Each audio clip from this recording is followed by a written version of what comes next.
गर्मी का मौसम था। आम का सीजन भी आ चुका था। सारे बाग बगीचे हरे हरे कच्चे आम से लदे हुए थे। किसी बहुत घने बगीचे में एक बड़े से आम के पेड़ पर गांव की एक कुंवारी लड़की राधिका एक नवजात बच्चे के साथ खेल रही थी। उसने पेड़ पर ही खरपतवार का इस्तेमाल करके झोपड़ी भी बना रखी थी। अरे ले ले ले ले, मुझे माफ कर देना बेटा, मैं तेरे बारे में दुनिया वालों को नहीं बता सकती। तभी अचानक कुछ लोगों के चलने की आवाजें आने लगी। ऐसा लग रहा था जैसे सूखे पत्तों पर कोई जोर जोर से उसकी तरफ ही चला आ रहा हो।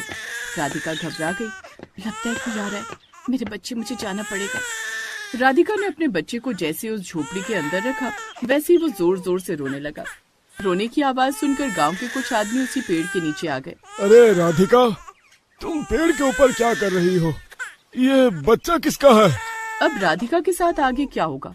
राधिका के पास वो बच्चा कहाँ से आया? इन सभी सवालों के जवाब जानने के लिए हमें कहानी में थोड़ा पीछे चलना होगा। रामपुर गांव में राधिका अपने माँ बाप और भैया भाभी के साथ रहती थी।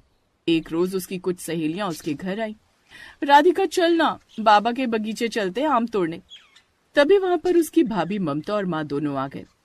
राधिका, तुम बड़ी हो चुकी हो, बच्चों की तरह दूसरों के बगीचे में आम तोड़ने मत जाया करो।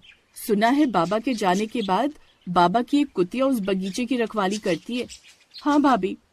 इतना बोलकर राधिका अपनी सहेलियों के साथ आम के बगीचे के पास पहुंची। यार, अब इस बगीचे से आम तोड़ने में वो मजा नहीं रहा। पहले गजोधर बाबा अपने बगीचे की रखवाली करते थे और हम लोग पत्थर मार मार कर आम गिरा देते थे। बाबा को परेशान करने में जो मजा मिलता था वो अब नहीं मिलेगा। खैर, राधिका अपनी सहेलियों के साथ बगीचे के अंदर गई और कच्चे आम तोड़ तोड़ कर खाने लगी। पत्थर मारकर आम तोड़ना बंद करो, मैं जा रही हूँ पेड़ पर चढ़ने। थोड़ी देर में राधिका पेड़ पर चढ़ गई और आम तोड़ तोड़ कर नीचे अपनी सहेलियों को फेंकने लगी। तभी वहां पर एक कुतिया भौंकती हुई आई। ये कुतिया कहाँ से आ गई? राधिका, जल्दी नीचे उतर, घर चलते हैं। अगर मैं नीचे उतर आई तो ये कुतिया मुझे काट लेगी। ठीक है, तू वहीं पेड़ पर चढ़ी रहे, हम लोग भागते हैं। उसकी सहेलियां वहां से भागने लगी।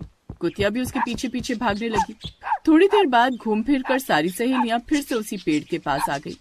हम तो घूम फिर कर यहीं आ गए, चलो हम भी पेड़ पर चढ़ जाते हैं। उसकी सहेलियां भी पेड़ पर चढ़ गई। कुतिया नीचे से भौंकती रही। धीरे धीरे शाम हो गई। इस कुतिया का आम खा खा कर पेट देखो कैसे फूल गया है और हमें 2 आम खाने से रोक रही है। रात हो रही है, घर कैसे चलेंगे? तभी राधिका को एक बहुत बड़ा और मोटा सा कच्चा आम दिखाई दिया। उसने वो आम तोड़ा और कुतिया की तरफ फेंक दिया। कुतिया वहीं बेहोश हो गई। उसके बाद सब घर आ गए। राधिका जब घर पहुंची तो उसका चेहरा बहुत उतरा हुआ था। राधिका, आज तो तुम दिन भर कच्चे आम खाती रही, फिर भी तुम्हारा मुंह क्यों उतरा हुआ है? वैसे तो दिन भर चहकती रहती हो। कुछ नहीं भाभी, बस दिन भर आम तोड़ते तोड़ते थक गए थे हम लोग। रात भर राधिका को नींद नहीं आई। अगली सुबह 6 बजे उठकर ही वो अपनी सहेलियों से मिली और बगीचे जाने की जिद करने लगी। नहीं नहीं, अब हम लोग तुम्हारे साथ उस बगीचे में नहीं जाएंगे। तूने सुना नहीं था उस कुतिया ने क्या कहा था? जरूर उसकी आत्मा भी वहीं कहीं भटक रही होगी। हम लोग गांव में जरूर रहते, लेकिन गवार नहीं है, कोई आत्मा नहीं होती। चलो ना, चलते हैं। नहीं, अब हम लोग नहीं जाएंगे। राधिका अकेले बगीचे में चली गई। अब वहां पर कुतिया नहीं थी। अब यहाँ पर मुझे कोई परेशान नहीं करेगा। राधिका पेड़ पर चढ़ी, एक कच्चा आम तोड़ा और खाने लगी। थोड़ी देर में अचानक उसके पेट में बहुत तेज दर्द उठा। हे भगवान, मेरे पेट में अचानक दर्द क्यों उठने लगा? जिस बात का मुझे डर है कहीं वैसा ही कुछ ना हो जाए। तभी उसने उसी आम के पेड़ पर ही एक बच्चे को जन्म दिया। ये देखकर तो राधिका की हालत ही खराब हो गई। हे भगवान, ये मुझसे क्या गुनाह हो गया? इस बच्चे को कहीं फेंक भी नहीं सकती और न ही इसे घर ले जा सकती हूँ। अगर गांव वालों को पता चला तो वो लोग मेरे साथ साथ मेरे परिवार वालों को भी इस गांव से बेदखल कर देंगे। कुछ न कुछ तो करना ही होगा। राधिका अपने बच्चे को लेकर नीचे उतरी। उसके बाद उसने खरपतवार और जंगल की कुछ लकड़ियां इकट्ठा की और उसी पेड़ के ऊपर एक छोटी सी झोपड़ी जैसी बना दी। अपने दुपट्टे में बच्चे को लपेटकर उसने उसी झोपड़ी में रख दिया। यहाँ मेरा बच्चा सुरक्षित रहेगा। इस बगीचे में अब वैसे भी कोई आता जाता नहीं। अब मैं चलती हूँ, शाम हो रही है। बच्चे को वहीं पेड़ पर सुलाकर राधिका घर आ गई। खाना पीना खाकर राधिका सो गई, लेकिन उसके मन में अब अपने बच्चे को ही ख्याल चल रहे थे। हे भगवान, इतनी रात में मेरा बच्चा उस जंगल में अकेले है, कहीं उसे कोई खतरा ना हो जाए। मुझे किसी तरह एक बार जाकर देखना पड़ेगा। राधिका आधी रात को उस बगीचे में गई और पेड़ पर चढ़कर अपने बच्चे के साथ खेलने लगी। रात में ये बगीचा कितना डरावना लगता है। अच्छा हुआ मैं अपने बच्चे के पास आ गई।